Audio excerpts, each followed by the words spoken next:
കുരിശു ചുമന്നു നീങ്ങും നാഥനെ ശിമയോൻ തുണച്ചിടുന്നു. നാഥാ നിൻ കുരിശു താങ്ങാൻ കൈവന്ന ഭാഗ്യമേ ഭാഗ്യം. അഞ്ചാം സ്ഥലം. ശിമയോൻ ഈശോയെ സഹായിക്കുന്നു. ഈശോ മിശിഹായെ ഞങ്ങൾ അങ്ങയെ കുമ്പിട്ട് ആരാധിക്കുന്നു.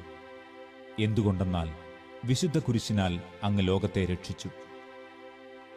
ഈശോ വളരെയധികം തളർന്നു കഴിഞ്ഞു.